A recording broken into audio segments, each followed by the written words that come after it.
Hi friends, मेरा नाम भूपेंद्र रुके है और आपका मेरे चैनल एस्ट्रो मोटिवेशन में बहुत बहुत स्वागत है। फ्रेंड्स, आज हम जो कुंडली रीड करेंगे वो है लेट सुशांत सिंह राजपूत की। हमें आज ही ये न्यूज़ मिली है और ये न्यूज़ जब मुझे मिली, मैंने देखी तो मुझे एक बार तो विश्वास नहीं हुआ और बहुत ही दुखद न्यूज़ है। तो मैं चाह रहा था कि थोड़ा कुंडली पॉइंट ऑफ व्यू से अपन देखें, एनर्जी पॉइंट ऑफ व्यू से देखें, प्लैनेट्स का ऐसा क्या खेल रहा, इनकी बॉडी में ऐसे क्या तत्व जनरेट हुए कि उन्होंने इतना बड़ा स्टेप ले लिया। बिकॉज ये जो पूरा दौर है सबके लिए ही कुछ टेंशन कारक है, कुछ ना कुछ मुसीबतें लाया हुआ है, लेकिन ऐसी क्या मुसीबत आ गई कि इन्होंने इतना बड़ा स्टेप ले लिया। तो आइए हम कुंडली पॉइंट ऑफ व्यू से जानते हैं, ग्रहों की एनर्जी से जानते हैं कि क्या रीजन रहे होंगे। तो देखिए, इनकी जो कुंडली बन रही है वो बन रही है मेष लग्न की। मेष लग्न का आप सब जानते हैं, मेष लग्न किसका स्वामित्व लिए हुए है। मेष लग्न जो होता है मंगल का स्वामित्व होता है। मंगल कैसा ग्रह है? मंगल है आपका तेजस्वी ग्रह। मेष लग्न के लोग कैसे होंगे? मेष लग्न के लोग होते हैं, इनको फट से गुस्सा आता है और जितना जल्दी गुस्सा आता है उतना जल्दी शांत भी होता है, लेकिन वो जो एक टेन्योर रहता है इनके गुस्से का, उस गुस्से के टेन्योर के बीच में इनके साथ ज्यादा छेड़छाड़ी नहीं करनी चाहिए, क्योंकि इनका बहुत, जिसको हम कहते हैं, इतना टेम्पर स्ट्रांग होता है इनका कि वो उस पर्टिकुलर पीरियड में जब उनका टेम्पर हाई है उस दौरान कुछ भी कर सकते हैं। तो हमेशा कहते हैं मेष लग्न के लोग और वृश्चिक लग्न के लोग में यही सबसे बड़ा डिफरेंस है। वृश्चिक लग्न का जो लोग होते हैं वो आपके थोड़े से गुस्से को कंट्रोल करना जानते हैं एक पर्टिकुलर लेवल पे, क्योंकि भूमि तत्व की राशि है। लेकिन मेष लग्न जो है वो अग्नि तत्व है। अब अग्नि तत्व को आप कैसे ठंडा कर सकते हो बीच में? अग्नि तो खुद ही ठंडी होगी जब उसकी इच्छा करेगी। तो वैसे ही है, ऐसे लोगों को ज्यादा छेड़छाड़ नहीं करनी चाहिए और इन लोगों का स्वाभिमान बहुत हाई होता है। ऐसे लोग बहुत ज्यादा इगोइस्ट होते हैं, अपने सेल्फ रेस्पेक्ट से ज्यादा इनको और कुछ दिखता ही नहीं है। तो वो भी हमें, आप सुशांत सिंह राजपूत को आप देखेंगे तो इनके इंटरव्यूज आप देखिए कभी, ये हमेशा मतलब फेम की बात नहीं करेंगे, पैसे की बात नहीं करेंगे, ये अपने, जिसको कहते हैं ना, सेल्फ एस्टीम को सामने रखते हैं। ये हमेशा आपको ज्यादातर जो बात करते हुए दिखे वो हमेशा यही दिखे कि एक आप बहुत इंटरव्यू आप देखिएगा, उसमें किसी रिपोर्टर ने उनसे पूछ लिया कि भाई एट प्रेजेंट जो सिनेरियो चल रहा है, वो मुझे टॉपिक याद नहीं आ रहा, लेकिन आप देख लीजिए, उसमें उसने कुछ पूछा कि भाई पब्लिक सिनेरियो ऐसा चल रहा है, नेशनल इंटरेस्ट पे कुछ आप कुछ कहिए। तो उन्होंने ये बोल दिया और उनका जो फेस एक्सप्रेशन था आप देखिएगा, जैसा मैंने कहा ना, मेष लग्न के लोगों को एकदम गुस्सा आता है, तो एकदम वो फ्यूरियस हो गए। उन्होंने एक जवाब दिया कि भाई मैं पब्लिक फिगर हूं तो इसका मतलब ये थोड़ी कि मैं हर बात पे कुछ ना कुछ आपको कमेंट करूं। एंड देन आसपास लोगों ने उनको समझा। तो कहने का मतलब ये होगा कि मेष लग्न के लोगों को गुस्सा बहुत तेज होता है, स्वाभिमानी होते हैं, उनको दिल पे लेने की आदत होती है हर चीज को, सेंसिटिव होते हैं, केयरिंग होते हैं, लेकिन गुस्सा जरूर होता है। अब आप देखिए, मेष लग्न का स्वामी मंगल कौन बन रहा है? वो मंगल चले गए हैं इनके सप्तम भाव के अंदर। सप्तम भाव किसका है? सप्तम भाव है कोलैबोरेशन का भाव, सप्तम भाव है पत्नी का भाव, सप्तम भाव है बिजनेस का भाव। तो मंगल लग्नेश इनके बिजनेस भाव में चले गए और जिस राशि में गए वो किसकी राशि है? शुक्र की। तो शुक्र इनके शत्रु हैं, पहला। दूसरा, मंगल केतु के साथ मिक्स है। लग्नेश इतने वीक हो गया, आप देखिए, मंगल को एक तो केतु ने पकड़ लिया, वहां वीक। मंगल जिस घर में गए वो नैसर्गिक शत्रु शुक्र का घर, वहां वीक। राहु बैठ गए लग्न के अंदर, राहु शरीर में बैठ गए। राहु शरीर में बैठ गए मतलब क्या? राहु एक ब्रह्मात्मक ग्रह है। राहु जब भी दशा अंतरदशा लगती है तो हम क्यों कहते हैं कि राहु से थोड़ा घबराए रहो? क्योंकि राहु ऐसी चीजें पैदा सामने कर देता है, ऐसी टेंशन देता है जो असल में होती ही नहीं है। इंसान को ऐसा लगता है मेरे साथ कुछ भी हो सकता है, कुछ भी नेगेटिव हो सकता है, क्योंकि राहु जो है वो एक भ्रम कारक ग्रह है, भ्रम पैदा करता है, इल्यूजन देता है, और ऐसा इल्यूजन जो होता ही नहीं है। इसलिए कहते हैं कि राहु जिस घर में बैठा हो उसके स्वामी को देखो कि वो कहां बैठे हैं। तो राहु जिस घर में बैठा है उसके स्वामी को हम देखते हैं तो वो मंगल बनते हैं और वो खुद भी पीड़ित केतु के साथ अंगारक दोष बन रहा है। राहु मंगल को देख रहे हैं, मंगल और पहले ही एक तो लग्नेश जो है वो अग्नि तत्व के हैं, ऊपर से राहु ने और मंगल को देख लिया, लग्नेश को देख लिया, उसको और ज्यादा गुस्सेल बना दिया, चिड़चिड़ा बना दिया। राहु या केतु कभी भी लग्न में बैठ जाते हैं तो हम क्यों कहते हैं कि भाई बाकी सब चीजें छोड़ो, सबसे पहले ये ध्यान रखो कि बंदे का मेंटल स्टेट सही रखो, क्योंकि ये बंदा थोड़ा सा ज्यादा कदा चिड़चिड़ा हो सकता है ना, जिद्दी हो सकता है, क्योंकि राहु भ्रम पैदा करता है ना, इंसान को क्या है, मोमेंट में नहीं रखता, आउट ऑफ द मोमेंट रखता है। तो थोड़ा सा ऐसे लोगों का जो जिसको मेंटल स्टेबिलिटी हल्की फुल्की उनके कंट्रोल में नहीं रहती है, क्योंकि चिड़चिड़ापन और गुस्सा उनको थोड़ा सा खाए रहता है। मैं यहाँ ये बिल्कुल नहीं कहूंगा कि ये इनकी मनोस्थिति ऐसी थी या फिर ये कुछ ऐसा कुछ ट्रीटमेंट ले रहे थे XYZ, मैं बिल्कुल नहीं कह रहा हूं। मैं सिर्फ ये कहना चाह रहा हूं कि जो इनके लग्न है वो वीक है।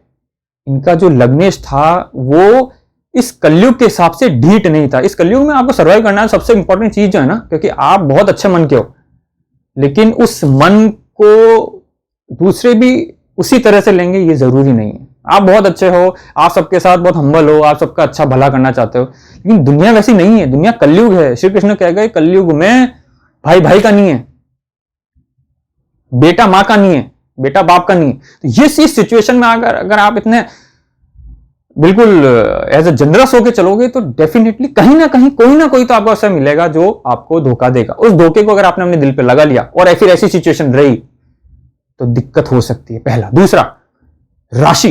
मैंने कहा लग्न और राशि को देखो। लग्न तो गया काम से, ठीक है ना, लग्न वीक हो गया। और आप जो जिस नक्षत्र में है लग्नेश, वो भी शुक्र के नक्षत्र में, और शुक्र के नक्षत्र में होने की वजह से इनको सुंदर बनाया और इनको जिसको कहते हैं ना अभिनेता वाले गुण दिए, ठीक है। तो ये लग्नेश की बात हुई। अब अपन अगर राशि की बात करें तो राशि कौन सी है? चंद्रमा बैठे। चंद्रमा कहां बैठे हैं? वृषभ लग्न के, वृषभ राशि के अंदर। 2 नंबर जो है वृषभ राशि। वृषभ राशि में चंद्रमा बैठे हैं और जिस घर में बैठे हैं वो कारक होते हैं। चंद्रमा दूसरे भाव में कारक होते हैं।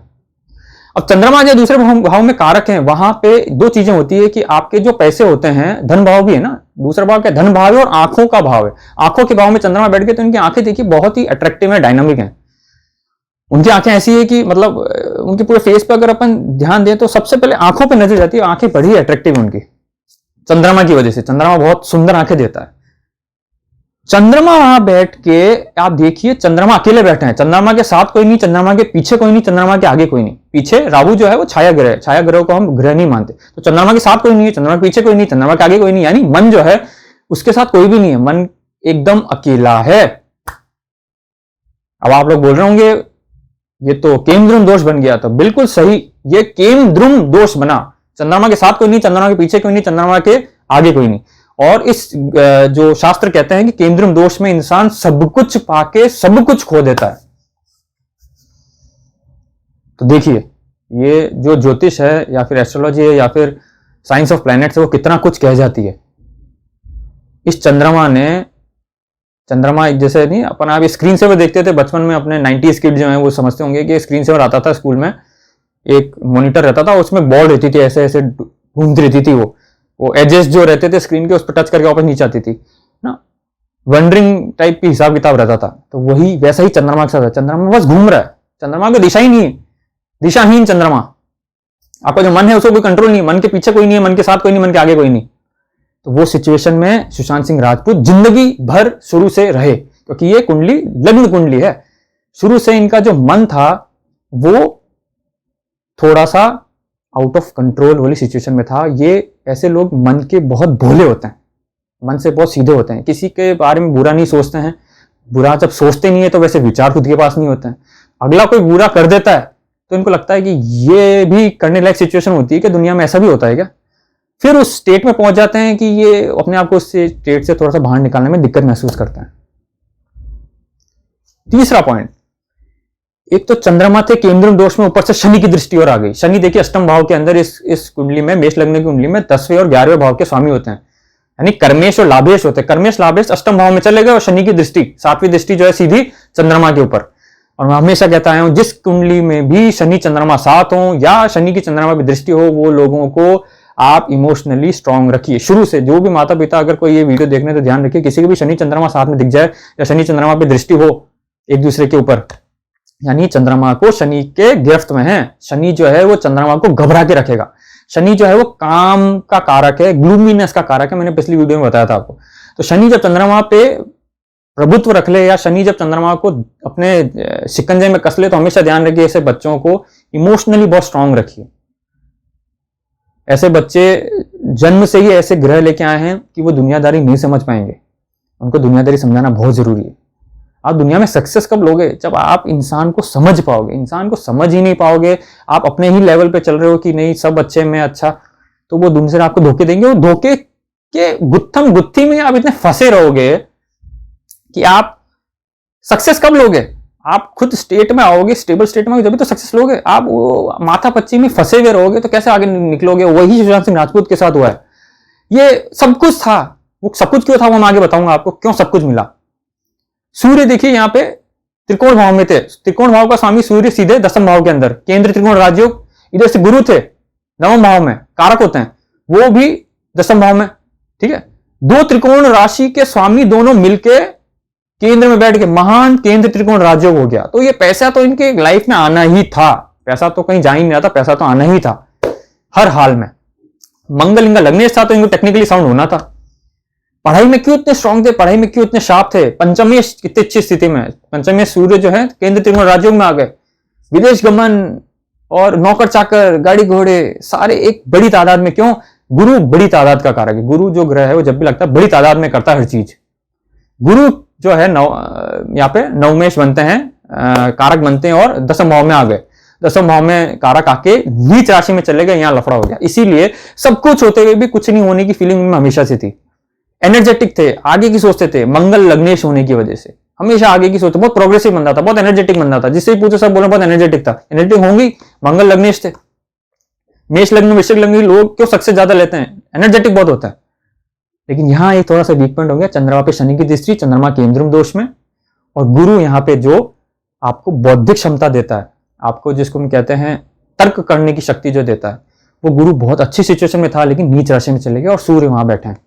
सूर्य ने गुरु को अस्त भी किया थोड़ा। ये बहुत बड़ा इनका कारण बना। मेंटल जिसको हम कहते हैं, ये इंसान बहुत अच्छे थे लेकिन ये जो दुनिया है, इस दुनिया में इतने अच्छे इंसान की कद्र नहीं थी, नहीं हो सकती। क्योंकि देखिए चंद्रमा पे किसी भी शुभ ग्रह की दृष्टि नहीं है, मन के ऊपर किसी शुभ ग्रह की दृष्टि नहीं, लग्न जो है लग्न के ऊपर किसी शुभ ग्रह की दृष्टि नहीं है। शनि जो है वो सीधे शनि जैसा ग्लूमी ग्रह जो है, शनि जैसा जो पापी ग्रह है, शनि की दृष्टि देखिए अष्टम भाव में बैठ के इनको, शनि अष्टम भाव में आपकी आयु बहुत अच्छी करता है, लेकिन आयु अच्छी करने से पहले हमें ये देखना बहुत जरूरी है कि लग्न की स्थिति क्या है। लग्न यहाँ पे वीक थे। मंगल लग्न को, मंगल के ऊपर किसी भी शुभ ग्रह की दृष्टि नहीं पड़ी, मंगल को सपोर्ट नहीं मिला। मंगल के ऊपर राहु की दृष्टि, मंगल के ऊपर केतु की दृष्टि, मतलब केतु की होती, इस वजह से लग्नेश वीक हो गए। शनि की दृष्टि देखिए सब पे पड़ गई, शनि की दृष्टि चंद्रमा पे पड़ गई, मन को एकदम कमजोर कर दिया। शनि की दृष्टि सीधे किस पे पड़ी? शनि की दृष्टि पड़ी आपके दशम भाव के ऊपर, दशम भाव में खुद ही के घर पे पड़ी। लेकिन खुद ही के घर पे पड़ने से पहले वहां देखा कि बृहस्पति सूर्य बैठे हैं। शनि की दृष्टि सूर्य पे, पिता से इनके वैचारिक मतभेद रहे होंगे हमेशा। लेकिन शनि की चंद्रमा में दृष्टि होने की वजह से, चंद्रमा माता का कारक है, माता के कारक होने की वजह से वो जो सुख था माता का वो उतना उनको पूरा नहीं मिला। लेकिन क्योंकि चंद्रमा दूसरे भाव में कारक होते हैं तो माता से इनके सेंटीमेंट्स बहुत स्ट्रांग थे। सूर्य दशम भाव में, शनि की दृष्टि पिता से थोड़ा सा दूर रखा, है ना। और देखिए गुरु की उच्च राशि, उच्च दृष्टि जो थी वो चौथे भाव के ऊपर थी, जो चौथा भाव होता है आपके सुख सुविधा होगा, और गुरु ने बड़ी तादाद में इनको सब कुछ दिया। लेकिन कर्म भाव के अंदर गुरु का नीच राशि में बैठना, शनि की दृष्टि होना, इनको कर्म, इनके कर्मों का उतना फल नहीं मिला। इन्होंने बहुत मेहनत की, इन्होंने बहुत एनर्जेटिकली अपने इन्होंने टीवी से शुरुआत की और इतनी अच्छी पोजीशन पे ये फिल्म इंडस्ट्री में पहुंच गए थे। लेकिन वो पहुंचे इनकी राहु की दशा के अंदर। राहु की जो दशा थी, राहु की दशा में ये उसमें पहुंचे। मैं राहु की दशा को बाद में डिस्कस करूंगा। एक पॉइंट और मैं डिस्कस कर लेता हूं, वो है इनके बुध का। बुध मेष लग्न के अंदर तीसरे भाव छठे भाव के स्वामी होता है। छठा भाव जो तीसरा भाव पराक्रम का भाव होता है, छठा भाव किसका होता है? आपके रोग रिपु ऋण का। रोग रिपु ऋण का स्वामी बुध जो बन रहा है, कन्या राशि के स्वामी बुध, इनके दसम भाव में चले गए और वहां पे एक चीज एश्योर कर दी इनकी बिल्कुल 100%। क्या किया? देखिए, रोग रिपु ऋण को बढ़ाया। आपके कर्म भाव के अंदर जब रोग रिपु ऋण का स्वामी जाके बैठ जाएगा तो क्या करेगा? उसके भाव में फल में वृद्धि करेगा। रोग रिपु ऋण के अंदर वृद्धि करेगा, उसको बढ़ाएगा। तो वही किया। बुध बौद्धिक क्षमता का कारक, सूर्य से बुध अस्त हो गए। बुध आदित्य योग बना लेकिन अस्त हो गए। गुरु ने सपोर्ट नहीं किया, गुरु नीच राशि के। लग्नेश वीक, चंद्रमा वीक। ये कुंडली अगर इसमें शुक्र जो है वो अगर दसम भाव में नहीं होता, क्योंकि शुक्र ने दसम भाव में बैठ के इस कुंडली के अंदर, क्योंकि सप्तम भाव का स्वामी भी था, कुंडली में बैठ के यहाँ पे इनको फिल्म से जोड़ा और इस शुक्र की वजह से, और जो इनका जो नक्षत्र था, लग्न का नक्षत्र, वो भी शुक्र का था, इसकी वजह से इनको फिल्म इंडस्ट्री में डाला। शुक्र फिल्म इंडस्ट्री का कारक है, चमक दमक का कारक है, ग्लैमर का कारक है, यहाँ उस तरफ डाला। लेकिन बाकी ग्रहों ने इनको सपोर्ट नहीं किया। ये कुंडली में शुक्र ही था जिन्होंने इनको इतनी उपलब्धि दिलाई, लेकिन शुक्र यहाँ पे दसम भाव में जाके अकेला सस्टेन नहीं कर पाया। राहु की दशा इनको 2018 तक थी, 2000 से चालू होकर इनको 2018 तक राहु की महादशा थी। राहु की महादशा में इनको सारा सब कुछ, राहु ने जो कलयुग का कारक है, राहु की दशा जब लगती है, राहु की सिचुएशन अगर थोड़ी बहुत भी उसके लग्न, उसके स्वामी की सिचुएशन सही होती है, तो राहु की जो दशा होती है वो इंसान को सब कुछ दे देती है। और वही इनके साथ हुआ। 2018 अगस्त तक इनको राहु की दशा थी। राहु की दशा में इन्होंने सब कुछ पाया। लेकिन जैसे ही राहु की महादशा 2018 अगस्त तक हटी और गुरु की लगी, और गुरु इस कुंडली में कारक होते हुए भी नीच राशि में पड़ा है, शनि की दृष्टि ने सब मेंटल स्टेबिलिटी उनकी लो कर दी, उनको उस स्टेट में डाल दिया। जब इनकी डेथ हुई है उस टाइम गुरु में, राहु में शनि की अंतर्दशा थी, और वो ही शनि का खेल जो आया। अष्टम भाव में शनि कारक होता है, आयु की वृद्धि करता है, लेकिन आपके लग्नेश यहां वीक थे, आपके यहां मन वीक था, और ये स्टेप उठा लिया। मेष लग्न के लोग जो होते हैं वो डेयरिंग तो होते हैं, लेकिन डेयरिंगनेस को हमें पॉजिटिवली ले जाने की भी जरूरत होती है। इस डेयरिंगनेस से अगर हम हमारा ही नुकसान कर लेंगे तो फिर ऐसे डेयरिंगनेस का कोई मतलब नहीं रह जाता है। आज उनके पीछे उनके माँ बाप सब दुखी हैं, सब रो रहे हैं, सब ये सोच रहे हैं कि ये कैसे हो गया, तो उसका नुकसान किसका हुआ? सिर्फ उनके परिवार का हुआ, बाकियों को कोई फर्क नहीं पड़ता है। चाहे आप चाहे कितने ही बड़े करण जौहर का कुछ कर लो या सलमान खान का कुछ कर लो, किसी का कुछ नहीं जाना है। जो गया है वो उस फैमिली का गया है, वो फैमिली कभी भी वो रिपे नहीं कर पाएगी जो उनका लॉस हुआ है। तो इस कुंडली को मेरे बनाने का यही पर्पस था कि थोड़ा सा हम समझें और ये जाने कि देखिए अगर हमारे कुंडली में ऐसी कुछ सिचुएशन है तो प्लीज अपने आप को स्पिरिचुअल बनाएं। ये जरूर ध्यान रखें कि आप यहाँ पे आप अपनी मर्जी से नहीं आए हो, आपने चूज नहीं किया था कि मुझे यही मम्मी डैडी चाहिए या मुझे यही बहन चाहिए या मुझे यही भाई चाहिए।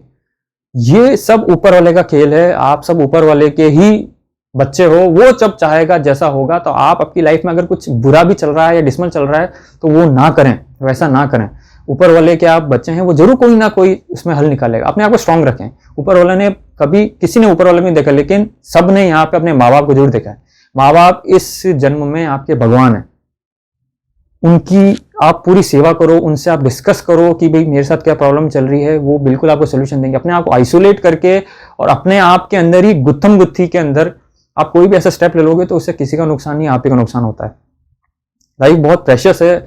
ये जो योनि है, मनुष्य योनि, ये करोड़ों में किसी एक योनि को मिलती है, और इस योनि को अगर हम इस तरह से पे करेंगे तो वो मेरे ख्याल से बहुत गलत है। तो प्लीज फ्रेंड्स, आप सब अगर इस कुंडली से अगर आपको कुछ सीखने समझने को मिला हो तो प्लीज कमेंट बॉक्स में जरूर लिखिएगा। और मैं जाते जाते एक बात जरूर बोलना चाहूंगा कि प्लीज अपनी कुंडली खोल के देखिएगा। चंद्रमा पे शनि की दृष्टि या चंद्रमा शनि साथ में बैठे हो तो प्लीज प्लीज प्लीज अपने आप को थोड़ा सा एक्सट्रोवर्ट बनाओ, अपने माता पिता का सम्मान करो, माता पिता के साथ बैठो, उनके साथ आप उनके सुख दुख में भागीदारी रहो, उनसे दूर मत रहो। Thank you.